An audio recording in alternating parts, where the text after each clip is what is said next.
Parikh pages 21 to 30 करेंगे। अश्मरी का लक्षण, तो सुश्रुत के अनुसार कफज पित्तज और वातज अश्मरियाँ। तो कफज अश्मरी का लक्षण क्या होता है? कुकुटांत प्रतीकाशा, मधुक पुष्पवर्णी, माधव निदान में मधुवर्णी अथवा सीतावर्णी। पित्तज अश्मरी का लक्षण क्या है? बलातक अस्थि प्रतिमा मधुवर्णी। माधव निदान में पित्तज अश्मरी का लक्षण है बलातक अस्थि संस्थाना। वातज अश्मरी का लक्षण है कदम्ब पुष्पवत कंटक चिता। कदम्ब पुष्पवत कंटक चिता, माधव निदान में कंटकवत होती है वातज अश्मरी। नेक्स्ट है आतव काल में मैथुन का परिणाम। तो पहले दिन में करेंगे तो सुश्रुत जी के अनुसार पुरुष का आयु नाश होता है, वह बालक की जन्मते ही मृत्यु होती है। काश्यप जी बोलते हैं वात गर्भ और फल शून्य। दूसरे दिन करेंगे तो सुश्रुत जी बोलते हैं बालक की प्रसूतागिरी में ही मृत्यु, जबकि काश्यप जी बोलते हैं गर्भपात होता है। तीसरे दिन में करेंगे तो सुश्रुत जी बोलते हैं कि बालक की अल्पायु में ही मृत्यु जाती है, जबकि काश्यप जी के अनुसार सूतिकागिरी में मृत्यु। चौथे दिन में बालक दीर्घायु होता है, काश्यप जी के अनुसार भी दीर्घायु होता है। नेक्स्ट है कि कोष्ठ में दोषों की स्थिति। सुश्रुत जी के अनुसार मृदु कोष्ठ पित्त बहुल होता है, मध्यम कोष्ठ साम दोष, क्रूर कोष्ठ बहुवात श्लेष्मा। चरक और बागवट क्या बोलते हैं? क्रूर कोष्ठ को वात प्रधान। नेक्स्ट है सम्यक शुद्धि के लक्षण। तो वमन के सम्यक शुद्धि, वमन के क्या लक्षण होते हैं सुश्रुत जी के अनुसार? प्रसेक औषध कफ पित्त अनिल। प्रसेक औषध कफ पित्त अनिल है सुश्रुत का वमन की सम्यक शुद्धि का लक्षण। चरक जी के अनुसार वमन का क्या है? औषध कफ पित्त अनिल। औषध कफ पित्त अनिल, प्रसेक नहीं बोला हुआ है। नेक्स्ट है विरेचन। विरेचन का सुश्रुत जी बोलते हैं मूत्र पुरीश पित्त औषध कफ। सुश्रुत जी बोलते हैं विरेचन का मूत्र पुरीश पित्त औषध कफ। चरक जी बोलते हैं विरेचन का विट पित्त कफ अनिल। चरक जी बोलते हैं विरेचन का विट पित्त कफ अनिल। सुश्रुत जी के अनुसार वमन द्रव्यों की कार्मुकता प्रभाव से होती है और विरेचन द्रव्यों की कार्मुकता गुण प्राधान्य से। चरक ने वमन व विरेचन दोनों की कार्मुकता में प्रभाव कारण बताया है। पंच कर्मोपरांत परिहार काल। तो चरक का क्या होता है? द्विगुण काल होता है सुश्रुत का 1 मास या पुनः बलवान होने तक। अलर्क विष में दोष। तो चरक ने अलर्क विष में तीनों दोष बदले हैं, जबकि सुश्रुत जी वात कफज बोलते हैं अलर्क विष को। सन्निपातिक अतिसार में चिकित्सा। तो चरक जी बोलते हैं सन्निपातिक अतिसार में सबसे पहले वात की करें, जबकि सुश्रुत जी बोलते हैं सन्निपातिक अतिसार में सबसे पहले पित्त की चिकित्सा करें। सन्निपातिक ज्वर में सबसे पहले चरक जी के बोलते हैं कफ की चिकित्सा करें, जबकि सुश्रुत जी के अनुसार सन्निपातिक ज्वर में सबसे पहले पित्त की चिकित्सा करें। त्रिदोषज मूत्रकृच्छ के बारे में चरक जी क्या बोलते हैं? वायोस्थानानुपूर्वी। ठीक है, वायोस्थानानुपूर्वी जो बोलते हैं चरक जी बोलते हैं त्रिदोषज मूत्रकृच्छ में। और मदाते के लिए चरक जी बोलते हैं प्रथमतः कफ की चिकित्सा करें। चरक जी के अनुसार मदाते में सबसे पहले किसकी चिकित्सा करें? कफ की। नेक्स्ट है पांडु के दुष्य। तो चरक ने पांडु के दुष्य रस को बोल रहे हैं और सुश्रुत जी ने पांडु का दुष्य किसको बोला? रक्त को। नेक्स्ट है मध्य अवस्थाएँ। तो चरक व सुश्रुत की मध्य अवस्थाएँ 3 होती हैं, माधव की मध्य अवस्थाएँ 4 होती हैं। अब आते हिक्का के मूल। तो कौन 6 प्रकार की हिक्का होती है बेसिकली? अन्नजा, यमला, विपेता, क्षुद्रा, गंभीरा, महती। तो यमला अन्नजा के बारे में किसने नहीं बोला है? यमला के बारे में चरक जी बोलते हैं नहीं मानना है। विपेता के बारे में चरक जी ने बोला मूल है जतुर्मूल। क्षुद्रा का जतुर्मूल है, क्षुद्रा का मूल है चरक जी के अनुसार कंठ। गंभीरा का मूल है चरक जी के अनुसार नाभि और पकवाशय। महती हिक्का का मूल है चरक जी के अनुसार मर्म। सुश्रुत ने यमला हिक्का का मूल बोला शिरोग्रीवा। विपेता का माने नहीं है। क्षुद्रा का बोला जतुर्मूल, गंभीरा का बोला नाभि और महती का बोला मर्म। नेक्स्ट है पुरुष की उत्पत्ति में कारण। तो चरक ने पुरुष की उत्पत्ति में कितने कारण बोले? 5 और सुश्रुत ने बोले 6। नाड़ी संवेदनार्थ, नाड़ी की लंबाई। तो चरक ने 1 व्यायाम बोल लिया है और सुश्रुत ने आधा व्यायाम बोल लिया है। नेक्स्ट है प्रमेय पीड़िका। तो चरक जी के अनुसार 7 होती हैं। सुदूस है कफ व मेद अधिक्य वाली 3 होती हैं। शराविका, कच्छपिका व जालिनी। सुदूस यानी कि कफ व मेद अधिक्य वाली 3 होती हैं चरक जी के अनुसार, शराविका, कच्छपिका और जालिनी। साध्य पित्तोलवर्ण 4 होती हैं। साध्य जो होती हैं पित्तोलवर्ण 4 होती हैं। सर्चपी, अलजी, विंता और विदृधि। सर्चपी, अलजी, विंता और विदृधि। श्राविका क्या बोला? श्राव सदृश होती है। कच्छपिका अवगाढ़ती न बड़े परिग्रह वाली।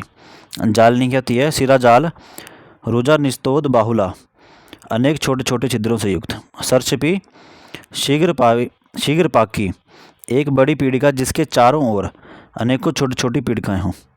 अलजी, दाह मोह व ज्वरदायक, अग्निदग्धवत पीड़ादायक। विंता, पीठ व उदर पर होने वाली नीलवर्णी पीड़िका। विदर्धी, बाह्य व अभ्यंतर दो प्रकार की होती है। विदर्धी बाह्य विदर्धी और बाह्य अभ्यंतर विदर्धी दो प्रकार की। शिशु जी के अनुसार 10 होती हैं प्रमेय पीड़िकाएँ।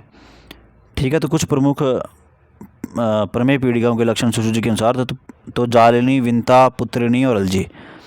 तो जालिनी में क्या बोलते हैं, तीव्र दाहा तु मांस जाल मा वृता। विंता के बारे में बोलते हैं महती पीड़िका नीला पीड़िका। महती पीड़िका नीला पीड़िका विंता के बारे में बोल रहा है। पुत्रिणी के बारे में बोल रहा है महत्यल्पाचिता ज्ञेया पीड़िका। अलजी के बारे में बोला है रक्तासिता स्फोटवती दारुणा। नेक्स्ट है विभिन्न रसों के कर्म।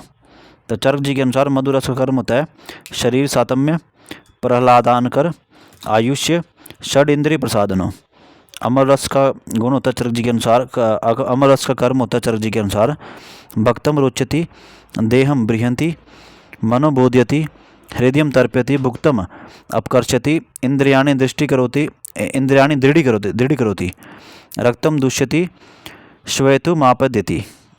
लवण रस का कर्म चरक जी के अनुसार सर्वरस प्रत्यनिक भूत, मार्गान विशोध्यति, आहार योगी, विषवर्धक, कुष्णाति मांसानि, प्रगाल्यति कुष्ठानि और रक्तवर्ध्यति। कटु रस का क्या कर्म चरक जी के अनुसार है, चरक जी के अनुसार कटु रस का कर्म है वक्त शोधक, स्रोतो विस्फारक, उदर्द कंडु नाशक, विपाक से पुंसत्व नाशक है, शोणित संघात और विनित। तिक्त का क्या चरक जी के अनुसार कर्म, तिक्त का है कि स्वयं अरोचक, मगर अरोचक नाशक, विषघन है, रक्त पूय व लस्सी का शोषक है, कृमि घन है, ज्वरघ्नो स्तन शोधन है। कषाय रस, तो कषाय रस का चरक जी के अनुसार कर्म है संशामक, ग्राही, संधानकर, शोषण, रोपण, स्तंभन, हृदयम पीड़यति,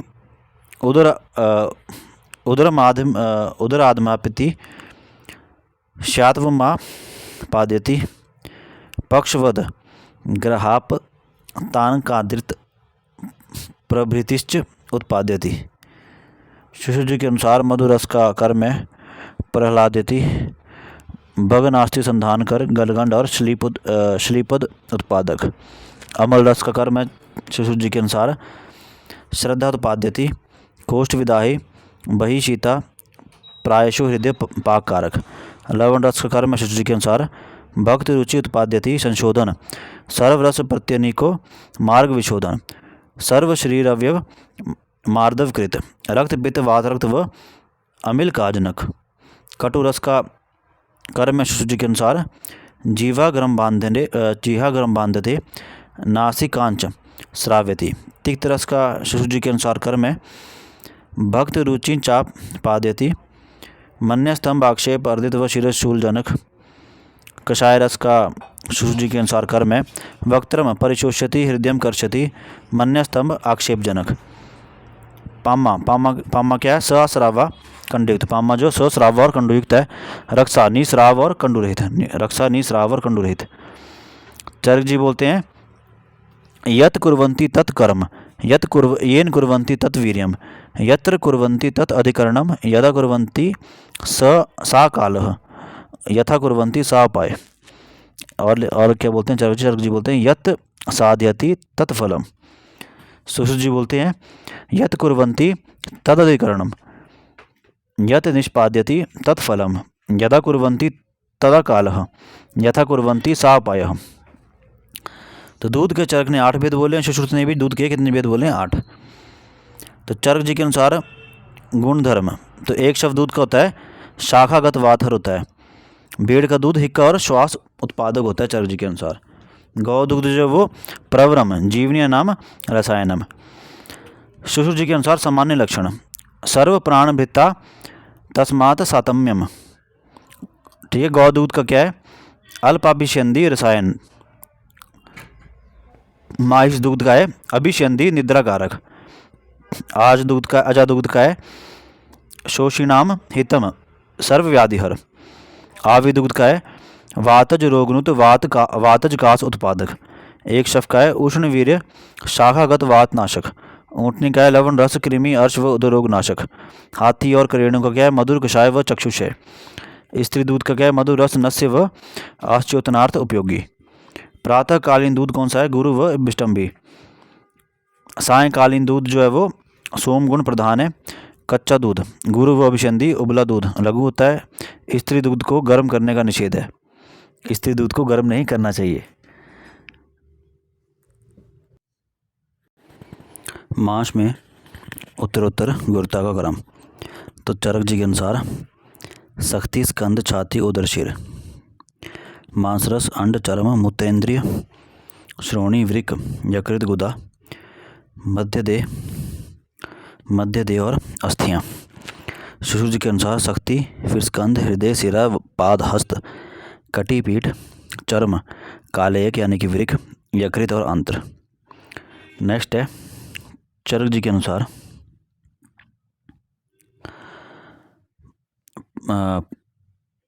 अनुसार पुरुष का मांस जो होता है वो गुरु होता है। पुरुष पशुओं में जो पशु होते हैं उनमें पुरुष का मांस गुरु और स्त्री का लघु होता है।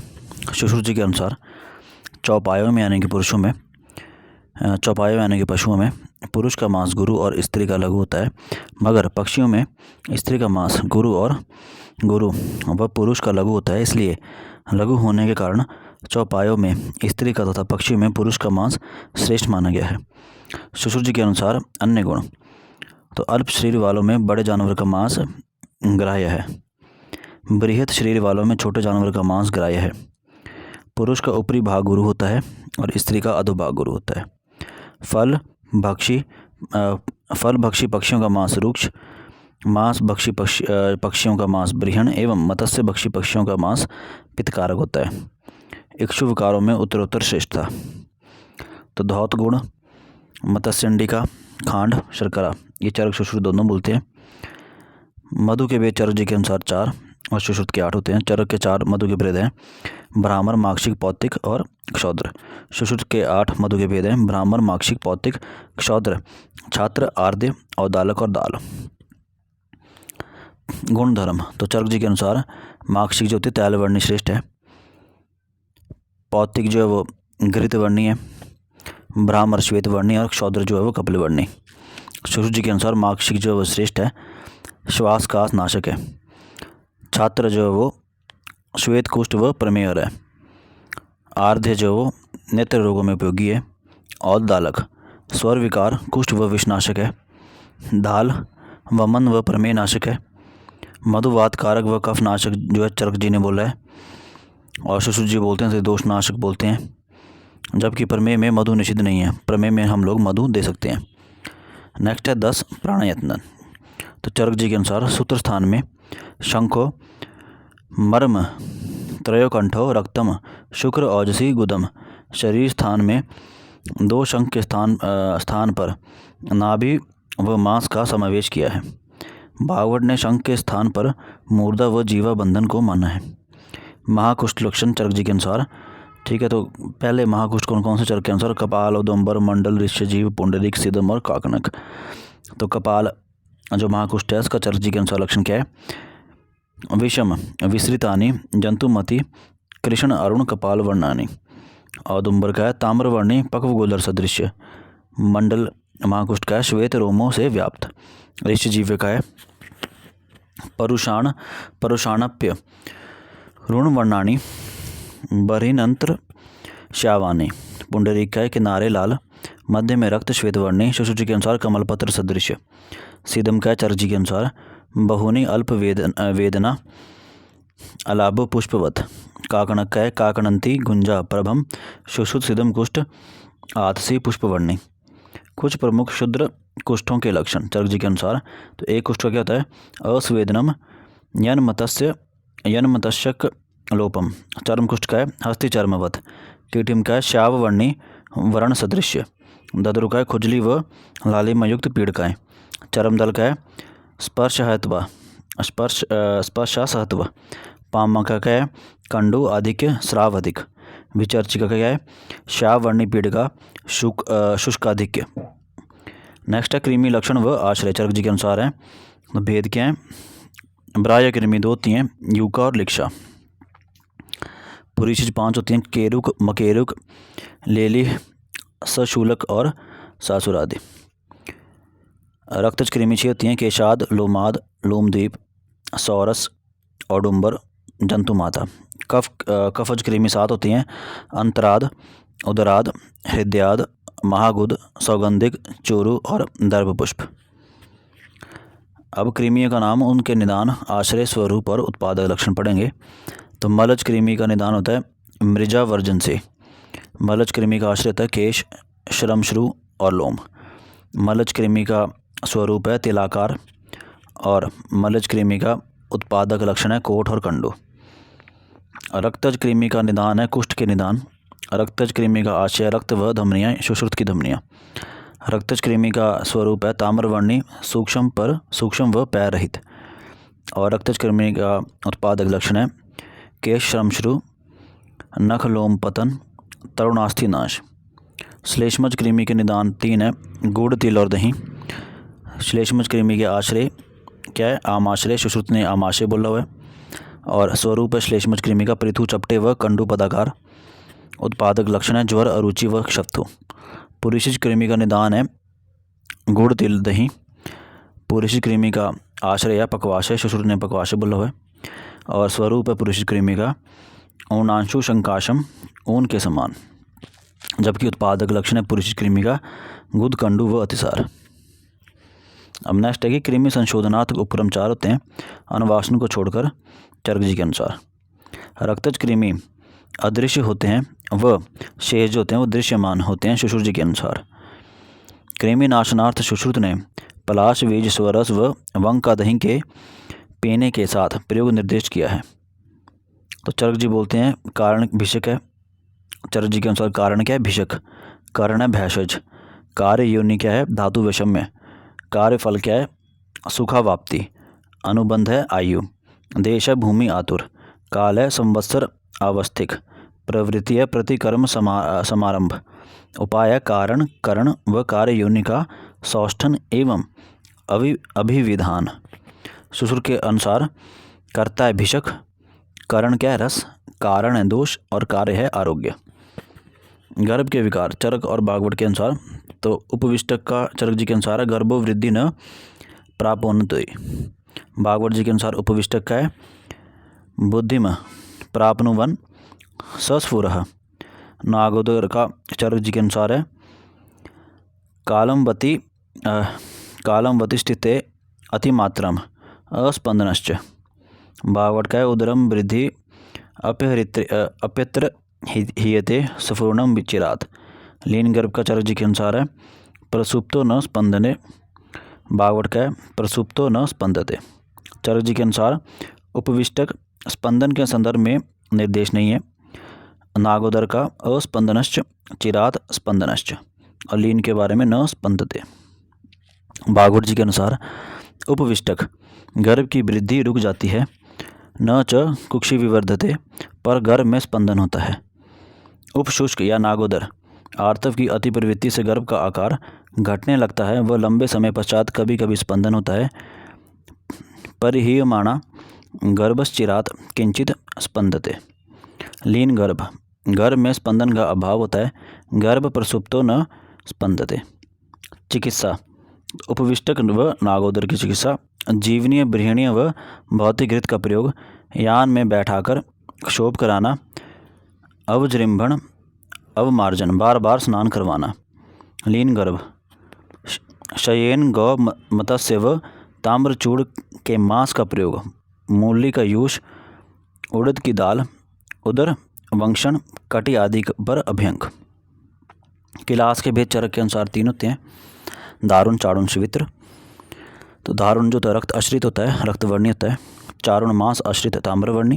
श्वेत्र मेद आश्रित श्वेतवर्णी। दुख साध्यता का क्रम क्या होता है? सबसे कम दुख साध्य या ऐसा बोल सकते हैं कि सुख साध्य दारुण होता है, फिर चारुण, फिर श्वेत्र। सुश्रुत जी के अनुसार 3 होते हैं किलास के भेद वातज, पित्तज, श्लेष्मिक। वातज अरुणवर्णी परिध्वंसी यानी कि केश पतन करने वाला। पैत्तिक जो किलास होता है वो पद्म पत्र प्रतिकाशम, श्लैष्मिक होता है श्वेत व कंडुयुक्त। माधव निदान में 3 भेद होते हैं, वातज में रूक्ष व अरुणवर्णी रक्ताश्रित, पित्तज में कमल पत्र वतः ताम्रवर्णी रोम विध्वंसी मांसाश्रित और कफज में मेदोश्रित। नेक्स्ट है कि कुछ प्रमुख न्याय। तो क्षीर दधि न्याय, सर्वात्म परिणाम पाक क्रम परिणाम पक्ष न्याय, ये दृढ़बल के प्रतिपादित हैं। दृढ़बल प्रतिपादित न्याय क्या है? क्षीर दधि न्याय, सर्वात्म परिणाम पाक और क्रम परिणाम पक्ष न्याय। भाव प्रकाश प्रतिपादित हैं, भाव प्रकाश के द्वारा है केदारी कुल्य न्याय। अरुण दत्त के द्वारा है एक काल धातु पोषण न्याय। चरक के द्वारा है क्षीर दधि न्याय के समर्थक। सुश्रुत जी जो है क्या केदारी कुल्ला न्याय व खले कपोत न्याय के समर्थक हैं। भागवत जी एक काल धातु पोषण न्याय के समर्थन कौन है? भागवत जी, एक काल धातु। अब नेक्स्ट है धातु का नाम, उपधातु और उसके मल। तो रस धातु जो थी चरक ने उसका अब पहले उपधातु करेंगे। तो चरक जी के अनुसार रस की उपधातु है स्तन्य व आर्तव, रक्त की अकंडरा व सिरा, मांस की वसा व षट त्वचा और मेद की स्नायु। शारंगधर जी के अनुसार रस की उपधातु है स्तन्य, रक्त की रज, मांस की वसा, मेद की स्वेद, अस्थि के दांत, मज्जा के केश और शुक्र के ओज। चरक जी के अनुसार मल क्या है? रस का कफ है, रक्त का मल है पित्त, मांस का है खम्मल, मेद का है स्वेद, अस्थि का है केशलोम, मज्जा का है अक्षि विड व त्वचा का मल।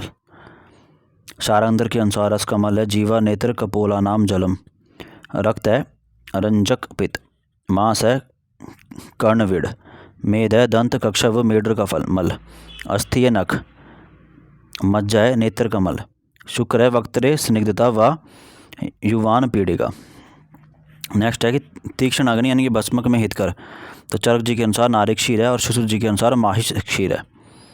कास रोग में चरक जी के अनुसार अपान वायु उदान वायु की तरह कार्य करती है और सुश्रुत जी के अनुसार कास रोग में प्राण वायु व उदान वायु की विकृति होती है।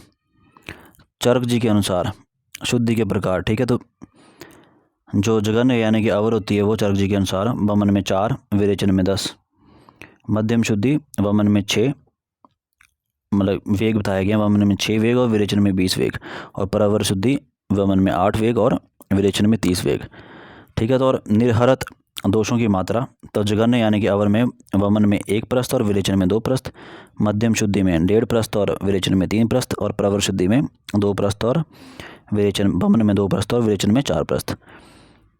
वमन पित्तांत एवं विरेचन कफांत सम्यक माना जाता है। वमन में निर्हरत दोषों का मापन ली गई औषधि के निकलने के पश्चात करते हैं तथा विरेचन में निर्हरत दोषों का मापन विरेचन के 2-3 वेगों के पश्चात करते हैं। सुश्रुत जी के अनुसार प्रवर शुद्धि 1 आडग यानी कि 4 प्रस्थ दोष निर्हरण 3 बार यवागु सेवन कराएं। मध्यम शुद्धि आधा आडग 2 प्रस्थ दोष निर्हरण 2 बार यवागु सेवन कराएं। अवर शुद्धि 1 प्रस्थ दोष निर्हरण 1 बार यवागु सेवन कराएं। नेक्स्ट है काश्यप जी के अनुसार वमन वेग कनिष्ठ शुद्धि 2 से 3 वेग, मध्यम शुद्धि 4 से 5 वेग और उत्तम शुद्धि 6 से 7 वेग। विरेचन के वेग काश्यप जी के अनुसार कनिष्ठ शुद्धि 2 वेग 1 प्रस्थ दोष निर्हरण, मध्यम शुद्धि 3 वेग 2 प्रस्थ दोष निर्हरण, और उत्तम शुद्धि काश्यप जी के अनुसार 4 वेग की होती है, 3 प्रस्थ दोष निकलते हैं। सुश्रुतोक्त पलुष्ट दग्ध को भागवत ने तुथ दग्ध नाम दिया है तथा सुश्रुतोक्त इतरता दग्ध को भागवत ने प्रमाद दग्ध नाम दिया है। शुद्ध रक्त का लक्षण, तो चरक जी के अनुसार शुद्ध रक्त का लक्षण है तपनियेंद्र गोपाभम पद्मालक्त सन्निभम। सुश्रुत जी के अनुसार शुद्ध रक्त का लक्षण है इंद्रगोप प्रतिकाशम असहंतम। आलेप, सुश्रुत जी के अनुसार आलेप में प्रलेप जो तव शीत तनु प्रदेह उष्ण शीत बहल यानी कि गाढ़ा और वात श्लेष्म प्रशमन कारक। आलेप जो होता है मध्यम अविदग्ध शोफ एवं रक्तपित्त में हितकर होता है। व्रण पर लगाए गए प्रदेह की कलक या निरुद्ध आलेप भी संज्ञा है। आलेप में स्नेह की मात्रा पित्तज में 1/6 भाग, आलेप में स्नेह की मात्रा, ठीक है, तो वातज में 1/4 भाग, पित्तज में 1/6 भाग और कफज में 1/8 भाग। भागवत अनुसार प्रलेप गाढ़ा व उष्ण वात कफनाशक होता है। प्रदेश होता है भागवत का वो तनु व शीतल होता है और पित्तनाशक होता है। आलेप की मोटाई सुश्रुत जी के अनुसार आर्द्र माहिश चर्मोत्सेद यानी कि भैंस के गीले चमड़े के समान मोटा। चरक जी के अनुसार आलेप की मोटाई त्रिभांगागुष्ठ यानी कि अंगुष्ठ के 1/3 भाग जितना मोटा। नेक्स्ट है कि भागवत और शारंगधर जी के अनुसार लेप की मोटाई तो दोषघन लेप की 1/4 अंगुल मोटा, विषघन की 1/3 अंगुल मोटा और वर्णकर लेप की 1/2 अंगुल मोटा। नेक्स्ट है अष्टमहागध चरक जी के अनुसार वात व्याधि अपस्मारी गुल्मी शोफी तथा उदरी कुष्ठी च मधुमेही च राजयक्ष्मी च यो नरः। नेक्स्ट है सुश्रुत जी के अनुसार अष्टमहागध होते हैं वात व्याधि प्रमेहश्च कुष्ठ मर्शो भगंधरम अश्मरी मूढ़ गर्भश्च तथा वोदरम अष्टमम। अब नेक्स्ट है चतुष्पादक क्रम।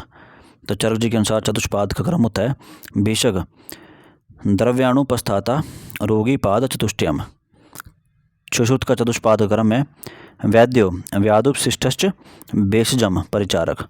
भेल का चतुष्पाद का क्रम है भिषक को अंत में माना है, भेल जी ने भिषक को अंत में माना है। अब नेक्स्ट है कि बल का अनुमान। तो चरक ने व्यायाम से बोला है, सुश्रुत ने व्यायाम और स्थिरता से। नेक्स्ट है कि अक्रियायाम ध्रुवम मृत्यु क्रियायाम संशय भवेत संदर्भ है चरक जी के अनुसार सन्निपातक उदर रोग में, सुश्रुत जी के अनुसार अश्मरी प्रकरण में और हारिज जी के अनुसार जलोदर में। ये सेम क्वेश्चन जो है, ठीक है, ये हिमाचल प्रदेश AMO 2014 में आया और 2019 में भी रिपीट हुआ है। अक्रियायाम ध्रुवम मृत्यु क्रियायाम संशय भवेत संदर्भ है सुश्रुत जी के अनुसार अश्मरी प्रकरण में, ठीक है, और चरक जी के अनुसार सन्निपातिक उदर रोग में है और हारित के अनुसार जलोदर में है। नेक्स्ट है फलों में श्रेष्ठ है चरक जी के अनुसार द्राक्षा, सुश्रुत जी के अनुसार आम्लकी और भागवत के अनुसार द्राक्षा। नेक्स्ट है सुश्रुत जी बोलते हैं कि विलेपी बहुसिक्ता स्याद यवागुर विरल द्रवः और शारंगधर जी बोलते हैं यवागु बहुसिक्ता स्याद विलेपिर विरल द्रवा। ठीक है, दोनों उल्टी बोलते हैं। तो विलेपी बहुसिक्ता सुश्रुत जी बोलते हैं कि विलेपी बहुसिक्ता, जबकि शारंगधर जी बोलते हैं ये वागु बहुसिक्ता। सुश्रुत जी बोलते हैं सयाद ये वागुर विरल द्रवा, जबकि शारंगधर जी बोलते हैं सयाद विलेपिर विरल द्रवा। ठीक है, तो एक याद रखोगे दूसरा याद रह जाएगा। तो सुश्रुत का है विलेपी बहुसिक्ता, सुश्रुत का विलेपी, बस इतना रखना कि सुश्रुत ने विलेपी को बहुसिक्ता बोला हुआ है और सयाद ये वागुर विरल द्रवा। ठीक है, ये वागु विरल द्रवा, दूसरा शारंगधर का उल्टा है। नेक्स्ट है क्लोम क्या है, तो फुफ्फुस व उंडुक हैं गंगाधर जी के अनुसार, हृदय या चक्रपाणी जी के अनुसार, पित्ताशय ढलन के अनुसार और कंठ नाड़ी है, कंठ नाड़ी व श्वास नाड़ी है गणनाथ सेन जी के द्वारा। नेक्स्ट है सर्पांग बिहत। ठीक है, सुश्रुत ने वात का प्रकोप बोला हुआ है और शंका विष चरक जी ने वात का प्रकोप बोला हुआ है। ठीक है, तो वात के प्रकोप जो को चरक सुश्रुत जी बोलते हैं सर्पांग बिहत, जबकि वात के प्रकोप को चरक जी बोलते हैं शंका विष। नेक्स्ट है सर्प विष आचूषणार्थ, चरक जी ने बोला कि मुख में मिट्टी या आटा भरकर करें, सुश्रुत जी बोलते हैं मुख में वस्त्र भरकर करें। नवायस लौह का रोगाधिकार चरक जी के अनुसार पांडु है, सुश्रुत जी के अनुसार नवायस लौह का रोगाधिकार है प्रमेय पीड़िका। नेक्स्ट है महास्नेह का प्रयोग चरक जी के अनुसार है, तो सर्पी तेल व समज्जा, तो सर्पी का प्रयोग पित्त अनिलहर रसम शुक्र ओजसाम हितम निर्वापणम मृदुकर स्वर वर्ण प्रसादक। तैल का चरक जी के अनुसार है वात शामक मगर कववर्धक नहीं बलवर्धक त्वच ऊष्मा व मांस को स्थिर रखने वाला योनि विशोधक। वसा है विद एवं भगन में योनि भ्रंश में कर्ण व शिरशूल नाशक पुरुषार्थ वृद्धि हेतु व नित्य व्यायाम करने वाले पुरुषों में उपयोगी। मज्जा का है बल शुक्र रस श्लेष्मा मेदा व मज्जा का वर्धन करने वाला। सुश्रुत जी के अनुसार सर्पी क्या है दिशार्थहीन बुद्धि व वात पैतिक विकारों में उपयोगी। सुश्रुत जी के अनुसार तैल है अव्यसन कफ मेद एवं कृमि कोष्ठ में उपयोगी।